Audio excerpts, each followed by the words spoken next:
esteemed members of academia, excellencies, ambassadors, respected representatives of research institutions, industry leaders, and fellow colleagues, Assalamu alaikum, and a very good morning to you all. It is indeed a privilege to stand before such a gathering of brilliant minds and committed professionals who share one vision: to transform Pakistan's energy future into one that is cleaner, greener, and more sustainable. As a nation that contributes less than 1% of global emissions, but ranks amongst the most climate vulnerable countries in the world, Pakistan does not have the luxury of delay. Our transition to clean energy is not an option, it is a necessity.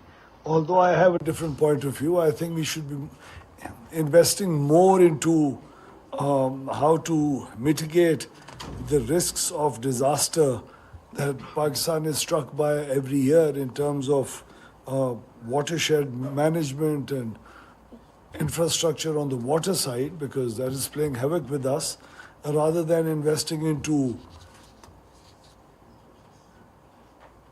any transition that could cost a lot more than the others in terms of energy, because we hardly contribute to these emissions. And we are taking the brunt of it all from the so-called global community. We hardly contribute, and we are the worst in terms of being struck by climate change and disasters. Pakistan today stands at a pivotal moment in its energy journey.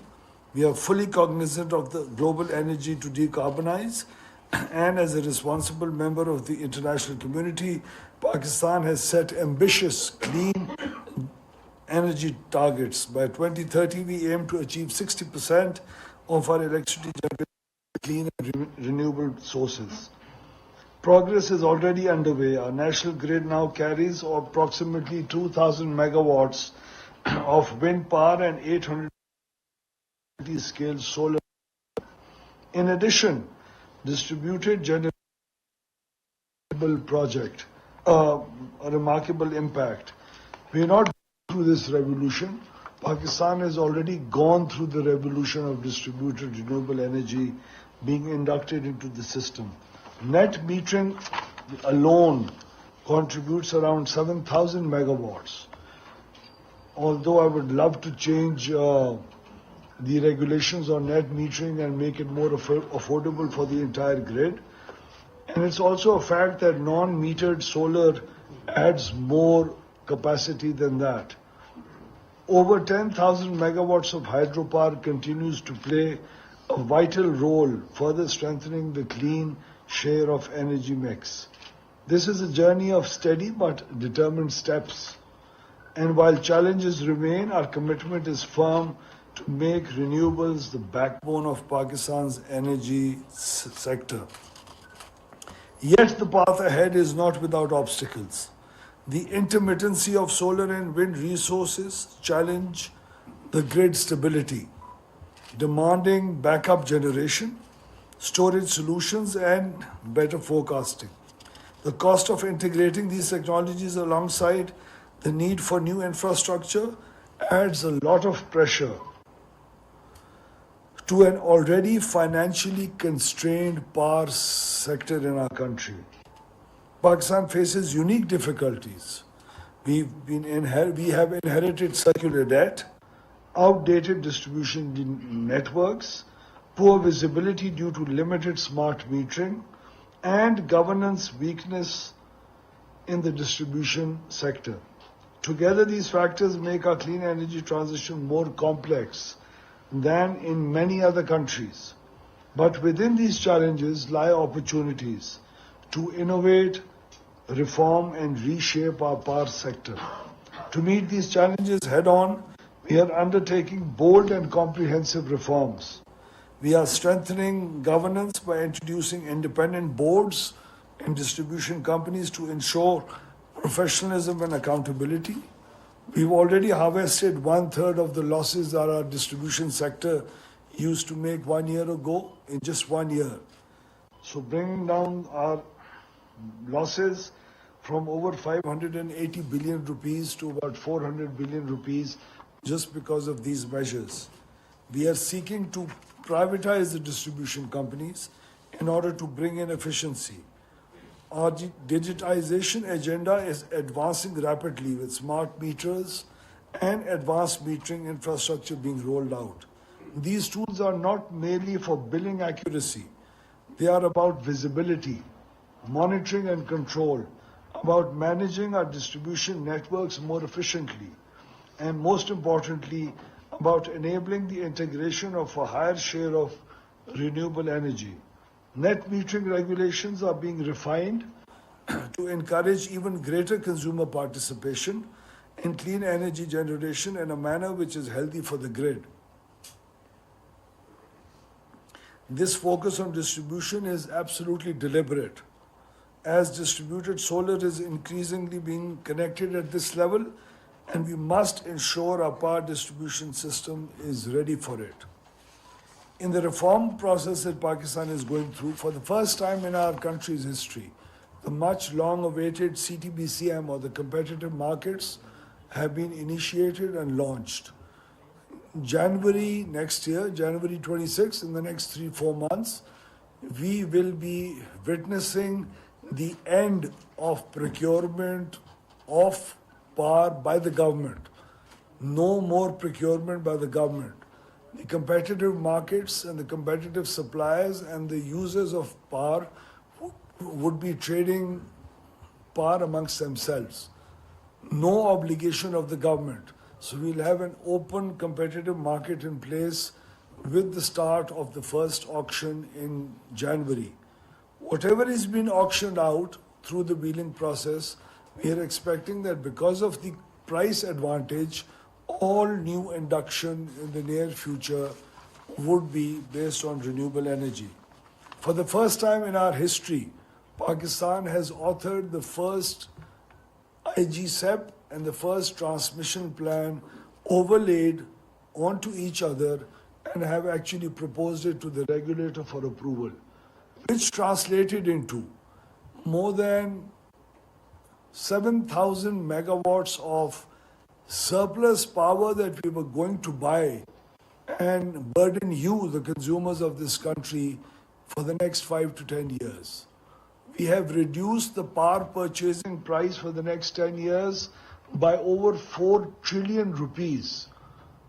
As it is, we have surplus power, and with no planning whatsoever in the past, Pakistan was going to be investing into unnecessary power that was an obligation for the government to buy, irrespective of whether those plants produced any power or not.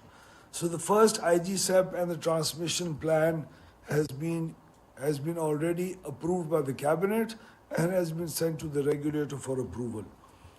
You'll be quite surprised to know that Pakistan doesn't have an integrated energy plan. So the power sector is just one stakeholder. There are others. There's the petroleum sector. There's the transportation sector within the provinces. The whole country utilizes power in one form or the other, energy in one form or the other.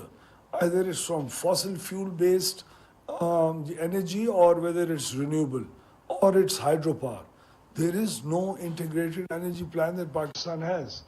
And so we have taken it upon ourselves at the power division to coordinate with all the stakeholders across provinces and the federal government. And the planning minister has already heard us on this issue.